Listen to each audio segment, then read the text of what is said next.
ಆತ್ಮೀಯ ವಿದ್ಯಾರ್ಥಿಗಳೇ, ಇಂದು ನಾವು 9ನೇ ತರಗತಿಯ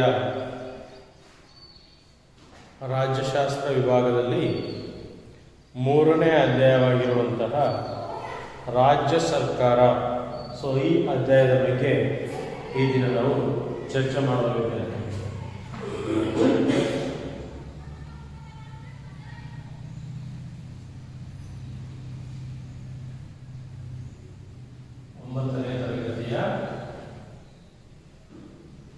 ರಾಜ್ಯಶಾಸ್ತ್ರ ವಿಭಾಗದಲ್ಲಿ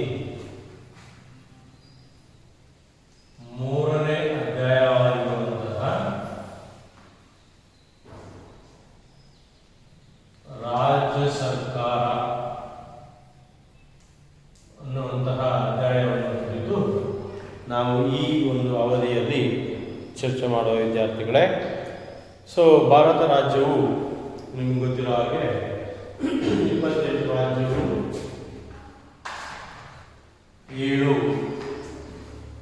8 ಕೇಂದ್ರಾಡಳಿತ ಪ್ರದೇಶಗಳು ಮತ್ತು ಒಂದು ವಿಶೇಷ ಸ್ಥಾನಮಾನ ದೆಹಲಿಯನ್ನು ಒಳಗೊಂಡಂತಹ ಒಂದು ಭಾರತವು ರಾಜ್ಯಗಳು ಮತ್ತು ಕೇಂದ್ರಾಡಳಿತ ಪ್ರದೇಶಗಳ ಒಕ್ಕೂಟ ಸರ್ಕಾರವನ್ನು ಒಳಗೊಂಡಿರುವಂಥದ್ದು ನಿಮಗೆ ಗೊತ್ತಿರುವಂತಹ ಮಾಹಿತಿ ವಿದ್ಯಾರ್ಥಿಗಳೇ. ಹಾಗೆ ಈ ಒಂದು ಅಧ್ಯಾಯದಲ್ಲಿ ರಾಜ್ಯ ಶಾಸಕಾಂಗದ ವಿಧಾನಸಭೆ, ವಿಧಾನ ಪರಿಷತ್ನ ಸ್ವರೂಪ, ಅದರ ಆಯ್ಕೆ, ರಚನೆ, ಅದರ ಕಾರ್ಯಗಳು ಹೇಗಿವೆ ಎನ್ನುವಂಥದ್ದು. ಹಾಗೆ ನಮ್ಮ ರಾಜ್ಯ ಸರ್ಕಾರದ ಕಾರ್ಯಾಂಗದಲ್ಲಿ ರಾಜ್ಯಪಾಲರು ಹಾಗೂ ಮುಖ್ಯಮಂತ್ರಿಗಳು ಮತ್ತು ಮಂತ್ರಿಮಂಡಲದ ಮುಖ್ಯಮಂತ್ರಿಗಳು ಅವರ ಅಧಿಕಾರ ಮತ್ತು ಕರ್ತವ್ಯಗಳೇನು ಅನ್ನುವಂಥದ್ದು. ಹಾಗೆ ಮುಖ್ಯಮಂತ್ರಿಗಳ ನೇಮಕ ಮತ್ತು ಅಧಿಕಾರ ಕರ್ತವ್ಯಗಳು ಯಾವ ಸ್ವರೂಪದಲ್ಲಿವೆ ಅನ್ನುವಂತಹ ಮಾಹಿತಿಯನ್ನು ನಾವಿವತ್ತು ಚರ್ಚೆ ಮಾಡ್ತೀವಿ ವಿದ್ಯಾರ್ಥಿಗಳು. ಮೊದಲನೇದಾಗಿ ನೋಡಿದಾಗ ಭಾರತ ಸಂವಿಧಾನವು ಒಕ್ಕೂಟ ವ್ಯವಸ್ಥೆಗೆ, ಒಕ್ಕೂಟ ರಾಜ್ಯ ಪದ್ಧತಿಗೆ ಅವಕಾಶ ಮಾಡಿಕೊಟ್ಟಿರುವಂಥದ್ದು. ಎಲ್ಲ ಕಾನೂನಾತ್ಮಕ ವಿಷಯಗಳನ್ನು 3 ಪಟ್ಟಿಯಲ್ಲಿ ವಿಂಗಡಿಸಿರುವಂಥದ್ದು ನಿಮಗೆ ಆಲ್ರೆಡಿ ಸಂವಿಧಾನ ಚಾಪ್ಟರ್ನಲ್ಲಿ ನಿಮಗೆ ಚರ್ಚೆ ಮಾಡಲಾಗಿದೆ ವಿದ್ಯಾರ್ಥಿಗಳೇ. ಅದರಲ್ಲಿ ಕೇಂದ್ರ ಪಟ್ಟಿ, ರಾಜ್ಯ ಪಟ್ಟಿ ಮತ್ತು ಸಮವರ್ತಿ ಪಟ್ಟಿ ಅನ್ನುವಂತಹ 3 ಪಟ್ಟಿಗಳಲ್ಲಿ ಎಲ್ಲ ಸರ್ಕಾರದ ವಿಷಯಗಳನ್ನು ಪಟ್ಟಿ ಮಾಡಿರುವಂಥದ್ದು ಅಥವಾ ವಿಂಗಡಣೆ ಮಾಡಿರುವಂಥದ್ದು ಗೊತ್ತಿರುವಂತಹ ವಿಷಯ. ಈಗ ಕೇಂದ್ರ ಪಟ್ಟಿಯಲ್ಲಿರುವಂತಹ ವಿಷಯಗಳ ಮೇಲೆ ಕೇಂದ್ರ ಸರ್ಕಾರ ಮಾತ್ರ ಕಾನೂನುಗಳನ್ನು ರೂಪಿಸುವುದು, ರಾಜ್ಯ ಪಟ್ಟಿಯಲ್ಲಿರುವಂತಹ ವಿಷಯಗಳ ಮೇಲೆ ರಾಜ್ಯ ಸರ್ಕಾರ ಮಾತ್ರ ಕಾನೂನುಗಳನ್ನು ರೂಪಿಸುವುದು. ಹಾಗೆಯೇ ಸಮವರ್ತಿ ಪಟ್ಟಿಯಲ್ಲಿರತಕ್ಕಂತಹ ವಿಷಯಗಳ ಮೇಲೆ ಕೇಂದ್ರ ಮತ್ತು ರಾಜ್ಯ ಸರ್ಕಾರಗಳು ಸಹ ತಮ್ಮ ತಮ್ಮ ಪರಿಸ್ಥಿತಿಗೆ, ರಾಜಕೀಯ ಪರಿಸ್ಥಿತಿ ಮತ್ತು ರಾಜ್ಯದ ಸ್ಥಿತಿಗತಿಗಳು ಅವುಗಳಿಗೆ ಅನುಗುಣವಾಗಿ ಕಾನೂನುಗಳನ್ನು ರೂಪಿಸುವಂತಹ ಅಧಿಕಾರವನ್ನು ಹೊಂದಿರುವಂಥದ್ದು. ಹಾಗಾದರೆ ಕರ್ನಾಟಕದಲ್ಲಿ ರಾಜ್ಯ ಸರ್ಕಾರವು ರಾಜ್ಯ ಪಟ್ಟಿಯಲ್ಲಿರುವಂತಹ ವಿಷಯಗಳನ್ನು ಕುರಿತು ಹಾಗೂ ಸಮವರ್ತಿ ಪಟ್ಟಿಯಲ್ಲಿರ್ತಕ್ಕಂತಹ ವಿಷಯಗಳನ್ನು ಕುರಿತು ಕಾನೂನುಗಳನ್ನು, ಶಾಸನಗಳನ್ನು ರೂಪಿಸುವಂತಹ ಒಂದು ಅಧಿಕಾರವನ್ನು ಹೊಂದಿದೆ ಅನ್ನುವಂಥದ್ದು ನೀವು ಇಲ್ಲಿ ಗಮನಿಸಬೇಕು. ಈಗ ಕೇಂದ್ರ ಸರ್ಕಾರದಂತೆ ರಾಜ್ಯ ಸರ್ಕಾರವು ಸಹ 3 ಅಂಗಗಳನ್ನು ಒಳಗೊಂಡಿರುವಂಥದ್ದು ನಿಮಗೆ ತಿಳಿದಿರತಕ್ಕಂಥ ವಿಷಯ. ಒಂದನೇದು ಶಾಸಕಾಂಗ, ಕಾರ್ಯಾಂಗಗಳು, ಅನಂತರ ನ್ಯಾಯಾಂಗವು ಇದು ಕೇಂದ್ರದ ಅಧೀನದಲ್ಲಿಯೂ ಸಹ ರಾಜ್ಯದ ವ್ಯವಸ್ಥೆಯಲ್ಲೂ ಸಹ ನ್ಯಾಯಾಂಗ ಪದ್ಧತಿಯ ವ್ಯವಸ್ಥೆಗಳು ಇರುವಂಥದ್ದು, ಪರೋಕ್ಷವಾಗಿರುವಂಥದ್ದು ನಾವು ಕಾಣ್ತೀವಿ ವಿದ್ಯಾರ್ಥಿಗಳೇ. ಇದರಲ್ಲಿ ಮುಖ್ಯವಾಗಿ ರಾಜ್ಯ ಶಾಸಕಾಂಗ ಹೇಗೆ ಕಾರ್ಯವನ್ನು ನಿರ್ವಹಿಸುತ್ತದೆ ಅನ್ನುವಂಥದ್ದು. ರಾಜ್ಯ ಶಾಸಕಾಂಗ ವಿದ್ಯಾರ್ಥಿಗಳೇ, ರಾಜ್ಯ ಶಾಸಕಾಂಗ ಅನ್ನುವಂಥದ್ದು ರಾಜ್ಯಪಾಲರನ್ನು ಒಳಗೊಂಡಿರುವಂಥದ್ದು. 2 ಸದನಗಳ ಅಥವಾ ಕೆಲವೊಂದು ರಾಜ್ಯಗಳಲ್ಲಿ ಒಂದೇ ಸದನ ಇರ್ತದೆ. ಉದಾಹರಣೆಗೆ ನಮ್ಮ ಕರ್ನಾಟಕದಲ್ಲಿ ರಾಜ್ಯ ಶಾಸಕಾಂಗವು 2 ಸದನಗಳನ್ನು ಒಳಗೊಂಡಿರುವಂಥದ್ದು. ಒಂದು ಮೇಲ್ಮನೆ ಮತ್ತು ಕೆಳಮನೆ. ಮೇಲ್ಮನೆ ಅನ್ನೋದು ವಿಧಾನ ಪರಿಷತ್, ಕೆಳಮನೆ ವಿಧಾನ ಸಭೆ ಎನ್ನುವುದು.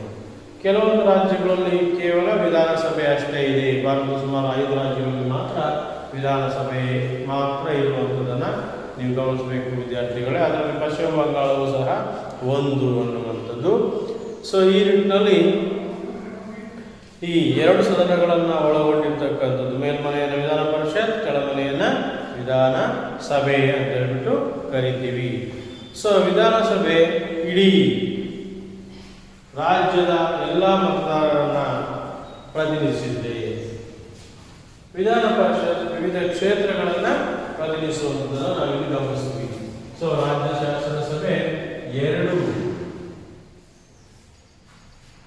ಸದನಗಳನ್ನು ಒಳಗೊಂಡಿದೆ. ಒಂದು ವಿಧಾನಸಭೆ, ಇದನ್ನ ರಾಜ್ಯ ಶಾಸಕಾಂಗದ ಕೆಳಮನೆ ಅಂತ ಕರಿತೀವಿ. ಹಾಗೆ ಎರಡನೇದಾಗಿ ಬಂದಾಗ ಯಾವುದು? ಎರಡನೇದು ವಿಧಾನ ಪರಿಷತ್.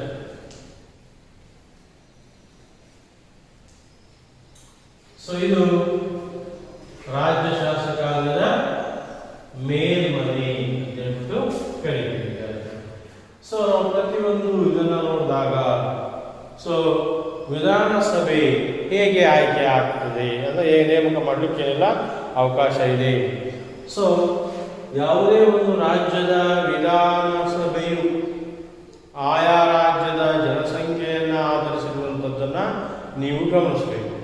ಆದರೆ ವಿಧಾನಸಭಾ ಸದಸ್ಯರ ಸಂಖ್ಯೆ ಯಾವುದೇ ರಾಜ್ಯದಲ್ಲಿ 500ಕ್ಕಿಂತ ಹೆಚ್ಚು ಇರುವಂತಿಲ್ಲ, ಅಂದರೆ 500ಕ್ಕಿಂತ ಕಡಿಮೆ ಇರಬೇಕು ಅನ್ನುವಂಥದ್ದನ್ನು ನೀವು ಗಮನಿಸಬೇಕು. ಹಾಗೆಯೇ 60ಕ್ಕಿಂತ ಕಡಿಮೆ ಇರಬಾರ್ದು, 60ಕ್ಕಿಂತ ಕಡಿಮೆ ಇರಬಾರ್ದು, ಅದಕ್ಕೆ 500ಕ್ಕಿಂತ ಹೆಚ್ಚಿರಬಾರ್ದು, 60ಕ್ಕಿಂತ ಕಡಿಮೆ ಇರಬಾರದು ಸದಸ್ಯರ ಸಂಖ್ಯೆ. ಯಾವ ಸಂಖ್ಯೆ? ವಿಧಾನಸಭೆಯ ಸದಸ್ಯರ ಸಂಖ್ಯೆ ಅನ್ನುವಂಥದ್ದನ್ನು ಗಮನಿಸಬೇಕು. ಸೊ ಇದರಲ್ಲಿ ಬಹುತೇಕ ವಿಧಾನಸಭಾ ವಿಧಾನಸಭೆಗೆ ಸದಸ್ಯರನ್ನು ಆಯ್ಕೆ ಮಾಡಬೇಕಾದ್ರೆ ಯಾವ ರೀತಿಯಾಗಿ ಆಯ್ಕೆ ಆಗ್ತದೆ ಅನ್ನುವಂಥದ್ದು. ಸೊ ನೇರವಾಗಿ ಚುನಾವಣೆಗಳ ಮೂಲಕ ಆಯಾ ರಾಜ್ಯದ ಮತದಾರರಿಂದ ಆಯ್ಕೆ ಆಗುವಂಥದ್ದನ್ನು ನಾವು ಕಾಣ್ತೀವಿ. ಜೊತೆಗೆ ಆಯಾ ರಾಜ್ಯಪಾಲರು ಆಂಗ್ಲೋ ಇಂಡಿಯನ್ ಸಮುದಾಯಕ್ಕೆ ಸೇರಿದಂತಹ ಒಬ್ಬ ಸದಸ್ಯರನ್ನು ಆಯ್ಕೆ ಮಾಡುವಂತಹ ಅಧಿಕಾರವನ್ನು ಹೊಂದಿದ್ದಾರೆ. ಕರ್ನಾಟಕದ ವಿಷಯಕ್ಕೆ ಬಂದರೆ ಸೊ ಕರ್ನಾಟಕವು 224 ಪ್ಲಸ್ 1 ಒಟ್ಟು 225 ಸದಸ್ಯರು ಅಂದರೆ MLAಗಳು ವಿಧಾನಸಭೆಯಲ್ಲಿ ಕಾರ್ಯನಿರ್ವಹಿಸ್ತಾರೆ ಅನ್ನುವಂಥದ್ದು ಗಮನಿಸಬೇಕು. ಸೊ 224 ಸದಸ್ಯರನ್ನ ಚುನಾವಣೆಗಳ ಮೂಲಕ ಆಯ್ಕೆ ಮಾಡಲಾಗುತ್ತೆ. ಒಬ್ಬರನ್ನ ರಾಜ್ಯಪಾಲರು ಆಂಗ್ಲೋ ಇಂಡಿಯನ್ ಸಮುದಾಯಕ್ಕೆ ಸೇರಿರ್ತಕ್ಕಂಥ ಒಬ್ಬರನ್ನ ಆಯ್ಕೆ ಮಾಡಲಾಗ್ತಾರೆ, ನೇಮಕ ಮಾಡ್ತಾರೆ ಅನ್ನುವಂಥದ್ದು ಗಮನಿಸಬೇಕು. ಹಾಗಾದರೆ ಅರ್ಹತೆಗಳು ವಿಧಾನಸಭೆ ಸದಸ್ಯರಿಗೆ ಏನೆಲ್ಲ ಅರ್ಹತೆಗಳಿವೆ ಅನ್ನುವಂಥದ್ದು ಗಮನಿಸಿದ್ದಾರೆ. ನೀವು ಆಲ್ರೆಡಿ ಕೇಂದ್ರ ಸರ್ಕಾರ ಅಧ್ಯಾಯದಲ್ಲಿ ಲೋಕಸಭಾ ಸದಸ್ಯರಿಗೆ ಏನೆಲ್ಲ ಅರ್ಹತೆಗಳಿರಬೇಕು ಯಥಾ ರೀತಿ ಅದೇ ಅರ್ಹತೆಗಳು ಸಹ ಇಲ್ಲಿ ಮುಂದುವರಿಯುವಂಥದ್ದು. ಅಂದರೆ ಭಾರತದ ಪ್ರಜೆಯಾಗಿರಬೇಕು, 25 ವರ್ಷ ವಯಸ್ಸಾಗಿರಬೇಕು, ಯಾವುದೇ ಲಾಭದಾಯಕ ಹುದ್ದೆಯನ್ನು ಹೊಂದಿರಬಾರ್ದು, ನ್ಯಾಯಾಲಯದ ಶಿಕ್ಷೆಗೆ ಗುರಿಯಾಗಿರಬಾರ್ದು ಅಥವಾ ಅಪರಾಧಿಯಾಗಿರಬಾರ್ದು, ಮಾನಸಿಕ ಅಸ್ವಸ್ಥತೆಯನ್ನು ಹೊಂದಿರಬಾರ್ದು ಅಥವಾ ದಿವಾಳಿಯನ್ನು ಹೊಂದಿರಬಾರ್ದು. ಮತ್ತು ಸಾಂಸ್ಕೃತಿಕ ಕಾಲಕಾಲಕ್ಕೆ ಏನೆಲ್ಲ ಅರ್ಹತೆಗಳನ್ನು ನಿಗದಿಪಡಿಸುತ್ತಾ ಆ ಎಲ್ಲ ಅರ್ಹತೆಗಳನ್ನು ಹೊಂದಿರಬೇಕು ಅನ್ನುವಂಥದ್ದು. ಸೊ ಇನ್ನು ಅಧಿಕಾರಾವಧಿ ಹೀಗಿದೆ.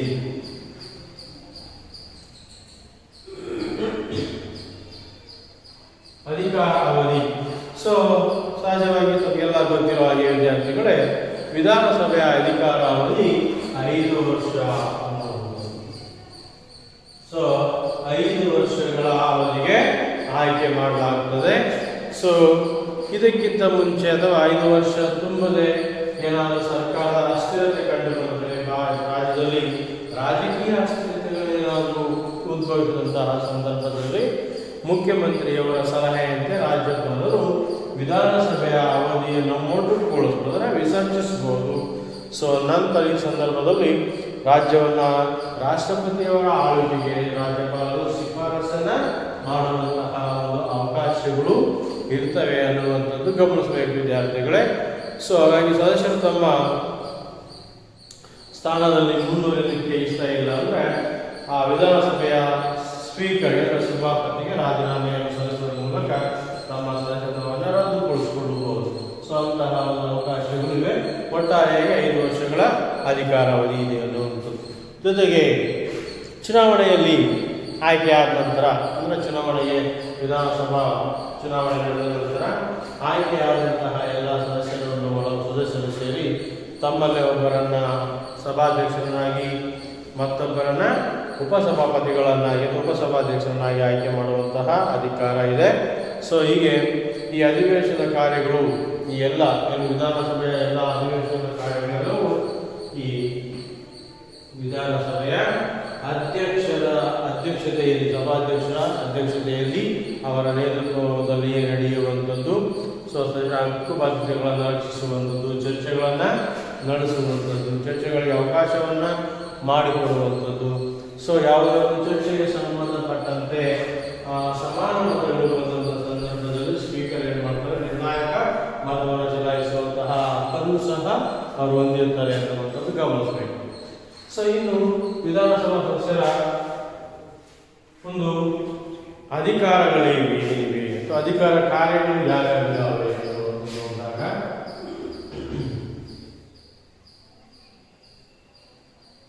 ವಿಧಾನಸಭಾ ಸದಸ್ಯರ ಅಧಿಕಾರದ ಕಾರ್ಯಗಳು. ಸೊ ಅಧಿಕಾರದ ಕಾರ್ಯಗಳು ಯಾವಿವೆ ಅನ್ನೋದು ನೋಡಿದಾಗ ಮುಖ್ಯವಾಗಿ ನಾವು ಶಾಸನೀಯ ಅಧಿಕಾರಗಳು, ಹಣಕಾಸಿನ ಅಧಿಕಾರದ ಕಾರ್ಯಗಳು, ಕಾರ್ಯಾಗಾರದ ಮೇಲೆ ನಿಯಂತ್ರಣ, ಚುನಾವಣಾ ಅಧಿಕಾರ ಕಾರ್ಯ, ಸೊ ಇತರ ಅಧಿಕಾರ ಕಾರ್ಯಗಳು ಅಂತ ಹೇಳ್ಬಿಟ್ಟು ನಾವು ವಿಂಗಡಿಸ್ತೀವಿ.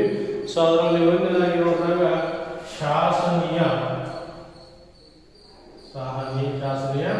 ಅಧಿಕಾರಗಳು, ಅಧಿಕಾರದ ಕಾರ್ಯಗಳು. ಸೊ ಶಾಸನೀಯ ಅಧಿಕಾರ ಕಾರ್ಯ ಏನಿದೆ, ನಾವೀಗಾಗಲೇ ಹೇಳಿದ ಹಾಗೆ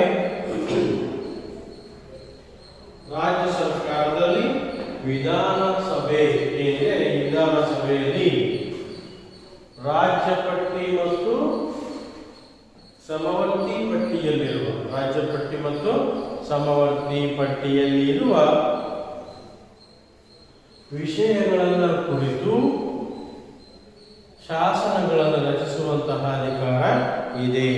ಸೊ ರಚನೆಯಾದಂತಹ ಚರ್ಚೆಗಳ ಮೂಲಕ ಅಂತಿಮವಾಗಿ ಶಾಸನ ರೂಪವನ್ನು ಪಡೆದಂತಹ ಶಾಸನಗಳು ವಿಧಾನಸಭೆಯಲ್ಲಿ ಅಂಗೀಕಾರಗೊಂಡು ನಂತರ ವಿಧಾನ ಪರಿಷತ್ನಲ್ಲಿ ಅಂಗೀಕಾರಗೊಂಡು ಕೊನೆಗೆ ರಾಜ್ಯಪಾಲರ ಸಹಿಯೊಂದಿಗೆ ಕಾನೂನುಗಳಾಗಿ, ಮಸೂದೆಗಳಾಗಿ ಅವು ಮಾರ್ಪಡುವಂತಹ ಅಧಿಕಾರವಿದೆ. ಈ ರೀತಿಯಾಗಿ ಶಾಸನೀಯ ಅಧಿಕಾರ ಕಾರ್ಯಗಳು ಇವೆ ಅನ್ನುವಂಥದ್ದು. ಸೊ ಎರಡನೇದು ಹಣಕಾಸಿನ ಅಧಿಕಾರ ಕಾರ್ಯಗಳು. ಹಣಕಾಸಿನ ಅಧಿಕಾರ ಕಾರ್ಯಗಳು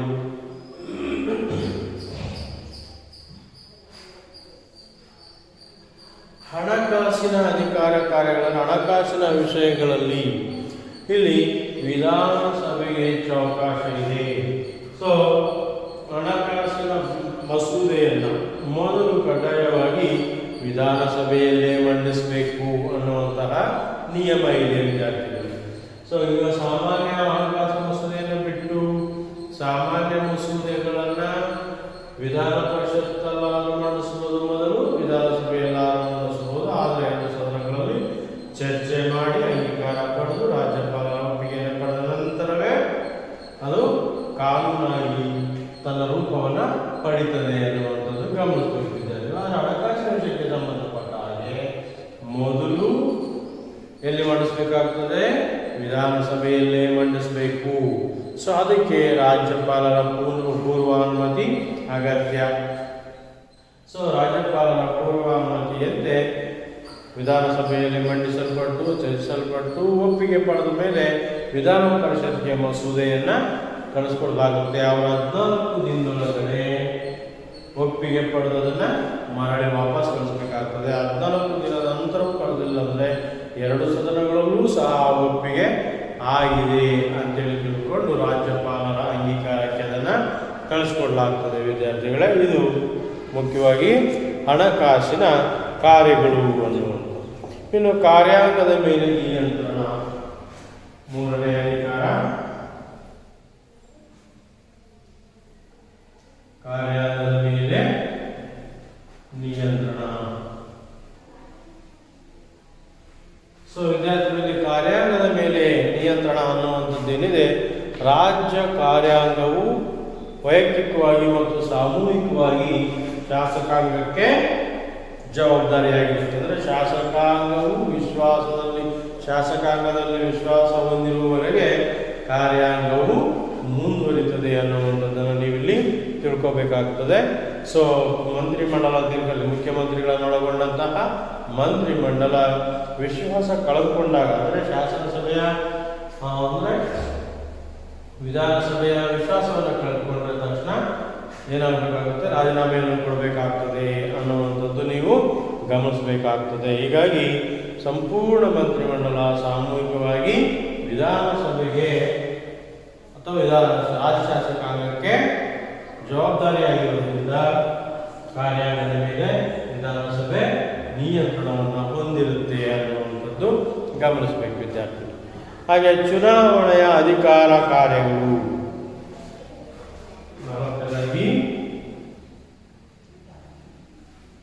ಚುನಾವಣೆಯ ಅಧಿಕಾರ ಕಾರ್ಯ.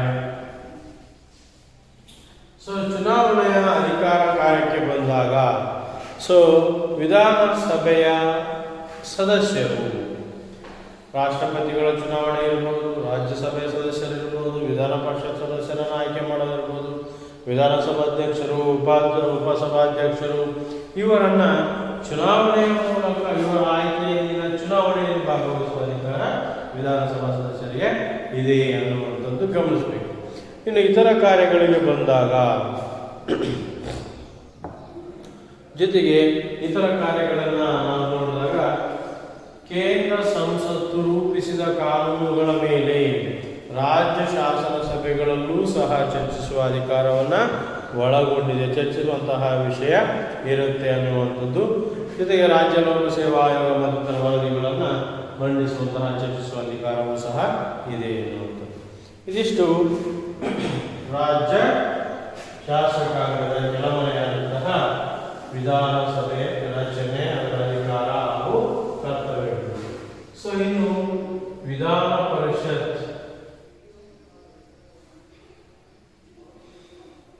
ರಾಜ್ಯ ಶಾಸಕಾಂಗದ ಮೇಲ್ಮನೆಯಾದಂತಹ ವಿಧಾನ ಪರಿಷತ್, ಇದರ ರಚನೆ ಮತ್ತು ಕಾರ್ಯ ಹೇಗಿದೆ. ಸೊ ರಾಜ್ಯ ಶಾಸಕಾಂಗದ ಮೇಲ್ಮನೆಯನ್ನು ನಾವು ವಿಧಾನ ಪರಿಷತ್ ಅಂತ ಕರಿತೀವಿ. ಇದರ ಸದಸ್ಯರ ಸಂಖ್ಯೆ ಏನಿದೆ, ಆಯಾ ವಿಧಾನಸಭೆಯ ಸದಸ್ಯರ ಗರಿಷ್ಠ 1/3 ಭಾಗದ ಸದಸ್ಯರನ್ನ ಒಳಗೊಂಡಿರಬೇಕಾಗ್ತದೆ ಅನ್ನುವಂಥದ್ದು. ಜೊತೆಗೆ 40ಕ್ಕಿಂತ ಕಡಿಮೆ ಇರಬಾರದು ಅನ್ನುವಂಥ ನಿಯಮ ಇದೆ. ಕರ್ನಾಟಕದಲ್ಲಿ 75 ಸದಸ್ಯರಿದ್ದಾರೆ ಅನ್ನುವಂಥದ್ದು. ಅವರನ್ನು ನಾವು MLC, member of legislative council ಅಂತ ಏನು ಕರಿತೀವಲ್ಲ, ಇವು ವಿಧಾನಸಭೆಯ ಸದಸ್ಯರನ್ನ ನಾವು MLA ಅಂತ ಕರಿತೀವಿ. ಮೆಂಬರ್ ಆಫ್ ಲೆಜಿಸ್ಲೇಟಿವ್ ಅಸೆಂಬ್ಲಿ ಅಂದರೆ ವಿಧಾನಸಭಾ ಸದಸ್ಯರು. ವಿಧಾನ ಪರಿಷತ್ ಸದಸ್ಯರನ್ನ MLC, member of legislative council ಅನ್ನುವಂಥ ರೀತಿಯಲ್ಲಿ ಕರಿತೀವಿ ಅನ್ನುವಂಥದ್ದು ಗಮನಿಸಬೇಕು ವಿದ್ಯಾರ್ಥಿಗಳು. ಸೊ ಈ ನಿಟ್ಟಿನಲ್ಲಿ ನಾವು ನೋಡಿದಾಗ ಮುಖ್ಯವಾಗಿ ಕರ್ನಾಟಕದಲ್ಲಿ ಈ 75 ಮಂದಿ ಸದಸ್ಯರಿದ್ದಾರೆ. 5 ಕ್ಷೇತ್ರಗಳನ್ನು ಪ್ರತಿನಿಧಿಸುತ್ತಾರೆ ವಿದ್ಯಾರ್ಥಿಗಳೇ.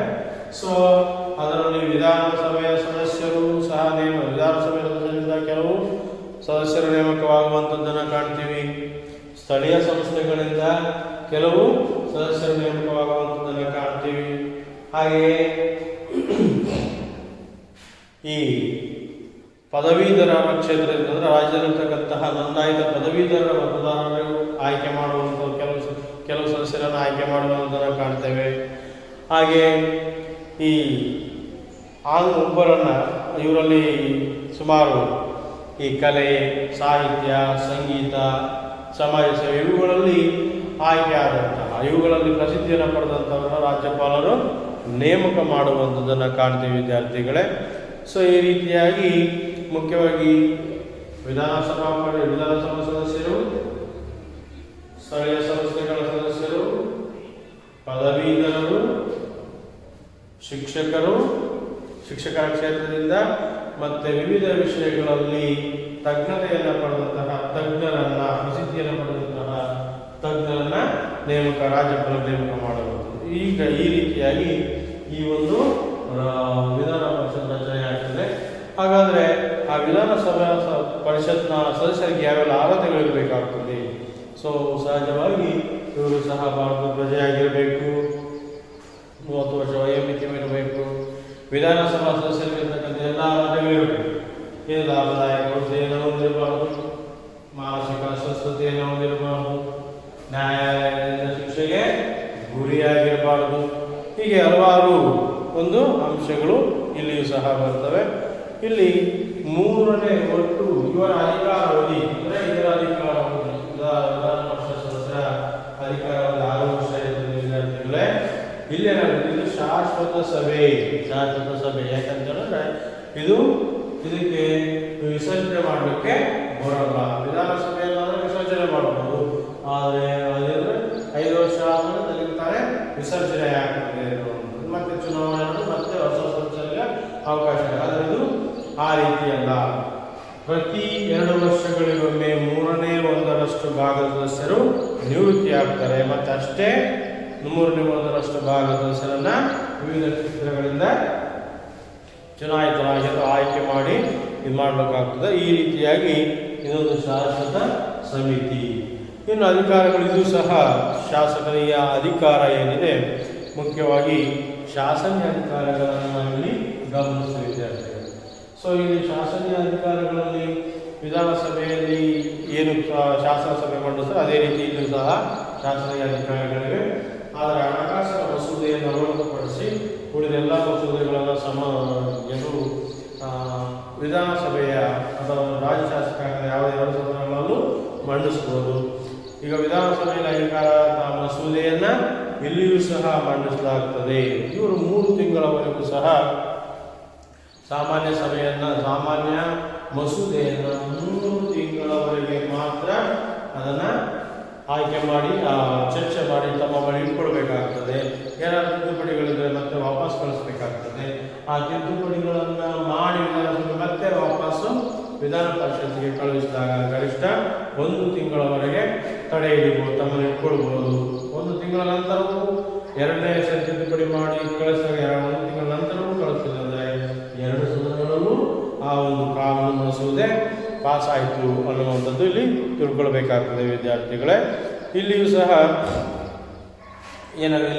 ರಾಜ್ಯ ವಿಧಾನ ಪರಿಷತ್ನ ಸಭಾಧ್ಯಕ್ಷರು, ಉಪಸಭಾಧ್ಯಕ್ಷರು ಸಹ ಅವಕಾಶ ಇರ್ತದೆ. ಇಲ್ಲಿ ಶಾಸನ ರಚನೆ ಅನ್ನುವಂಥದ್ದು 3 ಪ್ರಕಾರಗಳನ್ನು ಒಳಗೊಂಡಿದೆ. ಸೊ ಮೊದಲನೇ ಓದು, 2ನೇ ಓದು, 3ನೇ ಓದು. ಸೊ ಮೊದಲನೇ ಓದುವಿಕೆ ಏನಿದೆ, ಮಸೂದೆಯನ್ನು ಮಂಡಿಸುವವರು ಮಸೂದೆಯನ್ನು ಗಟ್ಟಿಯಾಗಿ ಓದುವುದು, ಅದು ಮೊದಲನೇ ಓದು. 2ನೇ ಓದುವಿಕೆಯಲ್ಲಿ ಮಸೂದೆ ಬಗ್ಗೆ ಚರ್ಚೆ ನಡೆಸಬಹುದು ಅಥವಾ ಮಸೂದೆ ಸಂಬಂಧಪಟ್ಟ ಸಮಿತಿಗೆ ಕಳಿಸಬಹುದು. ಆ ಸಮಿತಿಯವರು ವರದಿಯನ್ನು ಸಿದ್ಧಪಡಿಸಿ ಮತ್ತೆ ಸದನಗಳಿಗೆ ವಾಪಸ್ ಕಳಿಸಿ ಚರ್ಚೆ ಮಾಡುವುದರ ಮೂಲಕ ಅಂಗೀಕಾರ ಮಾಡುವುದು, ತಿರಸ್ಕಾರ ಮಾಡುವುದು.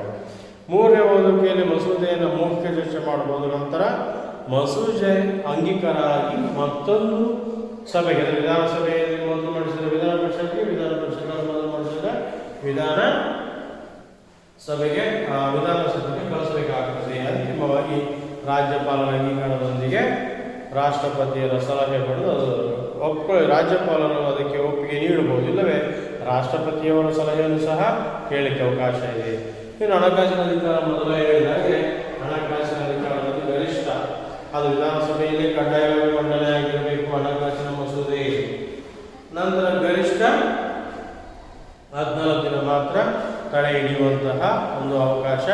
ಇದೆ. ಆ ನಂತರ ಅದನ್ನು ಒಪ್ಪಿಗೆಗೆ ಆಯಿತು ಅಂತೇಳಿನೇ ತಿಳ್ಕೊಳ್ಬೇಕಾಗ್ತದೆ. ಇನ್ನು ಆಡಳಿತಾಧಿಕಾರದ ಅಧಿಕಾರಗಳು ಸಹ ಇದರಲ್ಲಿ ಇರುವಂಥದ್ದು ನೋಡ್ತೀವಿ. ಸೊ ರಾಜ್ಯದ ಆಡಳಿತದ ಮೇಲೆ ಕಡಿಮೆ ನಿಯಂತ್ರಣ ಹೊಂದಿರೋದ್ರಿಂದ ಕೆಲವೊಂದು ಸದಸ್ಯರು ಸಹ ಮಂತ್ರಿಮಂಡಲದ ಮಂತ್ರಿಗಳಿಗೆ ಪ್ರಶ್ನೆಯನ್ನು ಕೇಳಿ ಉತ್ತರಗಳನ್ನು ಪಡೆಯುವಂಥ ಅವಕಾಶ ಇದೆ ವಿನಃ ಸಚಿವರ ರಾಜೀನಾಮೆಗೆ ಒತ್ತಾಯದ ಮೇಲನ್ನು ಅವಿಶ್ವಾಸ ನಿರ್ಣಯವನ್ನು ಮಂಡಿಸುವಂತೆ ಇಲ್ಲ ವಿಧಾನ ಪರಿಷತ್ತಲ್ಲಿ ಅನ್ನೋದನ್ನು ಗಮನಿಸಬೇಕು. ಇನ್ನು ಚರ್ಚೆ ಅಧಿಕಾರ ಸರ್ಕಾರದ ನೀತಿ ನಿಯಮಗಳು, ವರದಿಗಳು, ಸಮಿತಿಗಳು, ಆಯೋಗದ ವರದಿಗಳು, ಸಲ್ಲಿಸತಕ್ಕಂಥ ವರದಿಗಳನ್ನು ಚರ್ಚೆ ಮಾಡುವಂತಹ ಅಧಿಕಾರವು ಸಹ ಇದೆ ಅನ್ನುವಂಥದ್ದು ಗಮನಿಸಬೇಕು. ಯಾಕಂದರೆ ಇದೊಂದು ಪ್ರಾವೀಣ್ಯತೆಯಿಂದ ಕೂಡಿದಂತಹ ಒಂದು ಮೇಲ್ಮನೆ. ಯಾಕಂದರೆ ಅತ್ಯಂತ ಬುದ್ಧಿವಂತರು ಅರ್ಹತೆ ಇರ್ತಕ್ಕಂಥವ್ರು ಮಾತ್ರ ಎಲ್ಲರೂ ಹೆಚ್ಚಾಗಿ ಆಯ್ಕೆ ಆಗಲಿಕ್ಕೆ ಅವಕಾಶ ಇರೋದು ಅಜ್ಞಾನದಿಂದ ಕೂಡಿದಂತಹ ಒಂದು ಮೇಲ್ಮನೆ ಅನ್ನುವಂಥದ್ದು ಇಲ್ಲಿ ಗಮನಿಸಬೇಕು ವಿದ್ಯಾರ್ಥಿಗಳು. ಇನ್ನು ರಾಜ್ಯ ಶಾಸಕಾಂಗ. ಸೊ ಕರ್ನಾಟಕದಲ್ಲಿ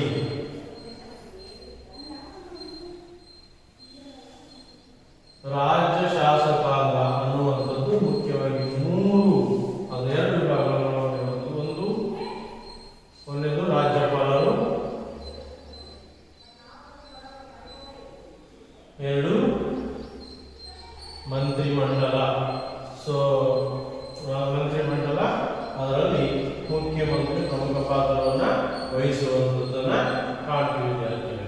ಹೀಗೆ ಮುಖ್ಯಮಂತ್ರಿಯನ್ನು ಒಳಗೊಂಡ ಮಂತ್ರಿಮಂಡಲ ಮತ್ತು ರಾಜ್ಯಪಾಲರನ್ನ ಇದು ಒಳಗೊಂಡಿದೆ. ಸೊ ರಾಜ್ಯ ಕಾರ್ಯಾಂಗವು ರಾಜ್ಯಪಾಲ, ಮುಖ್ಯಮಂತ್ರಿ, ಮಂತ್ರಿಮಂಡಲವನ್ನು ಒಳಗೊಂಡಿದ್ದು ರಾಜ್ಯಪಾಲರು ಸಂವಿಧಾನಾತ್ಮಕವಾಗಿ ಸರ್ಕಾರದ ರಾಜ್ಯದ ಮುಖ್ಯಸ್ಥರಾಗಿರ್ತಾರೆ ಅನ್ನೋದು ಗಮನಿಸಬೇಕು. ಹೀಗಾಗಿ ರಾಜ್ಯದಲ್ಲಿ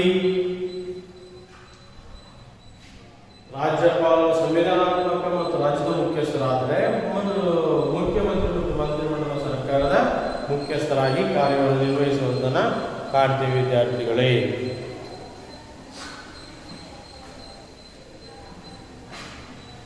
ಸೊ ಈ ಒಂದು ಹಿನ್ನೆಲೆಯನ್ನು ಗಮನಿಸಿದಾಗ ನಾವು ರಾಜ್ಯಪಾಲರು ಕೇಂದ್ರ ಪ್ರಧಾನಮಂತ್ರಿ ಮತ್ತು ಮಂತ್ರಿಮಂಡಲದ ಶಿಫಾರಸಿನ ಮೇರೆಗೆ ರಾಜ್ಯಪಾಲರನ್ನು ರಾಷ್ಟ್ರಪತಿಗಳು ನೇಮಕ ಮಾಡ್ತಾರೆ.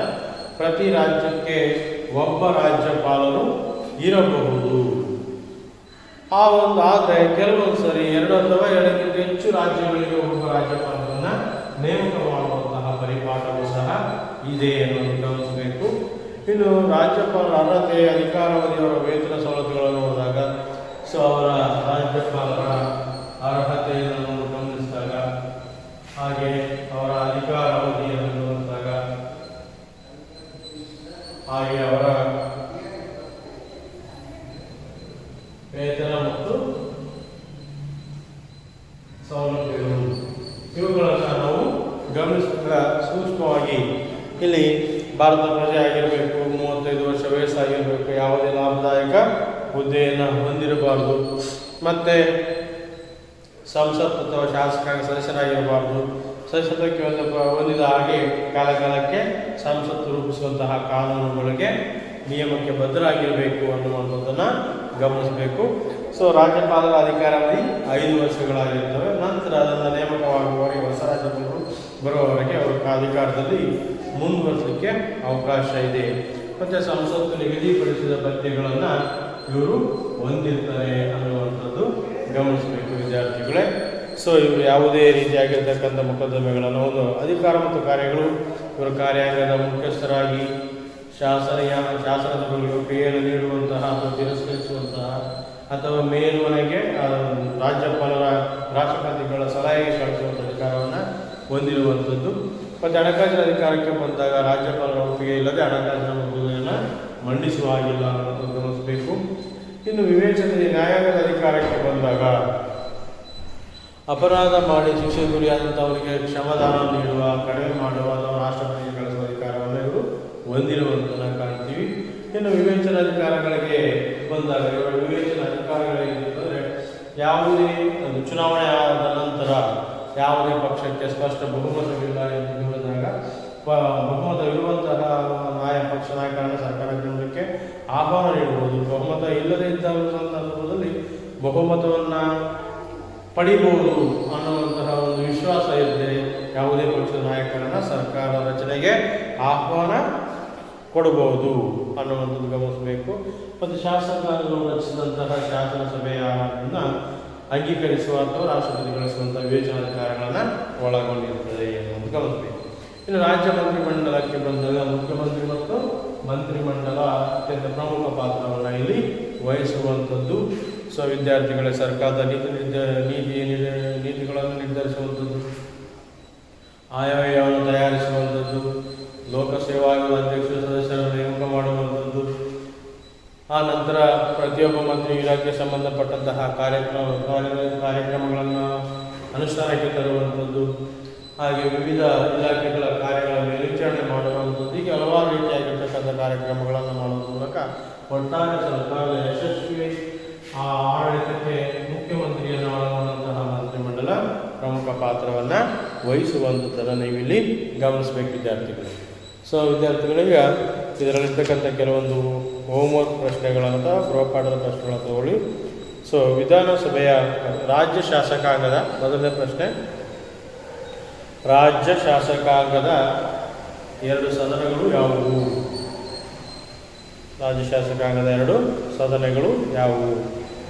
ನೆಕ್ಸ್ಟ್, ವಿಧಾನಸಭಾ ಸದಸ್ಯರ ಅರ್ಹತೆಗಳು,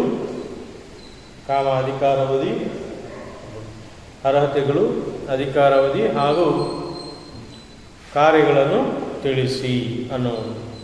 ಎರಡನೇ ಪ್ರಶ್ನೆ, ವಿಧಾನ ಪರಿಷತ್ ಸದಸ್ಯರ ಅರ್ಹತೆಗಳು, ಅಧಿಕಾರಗಳು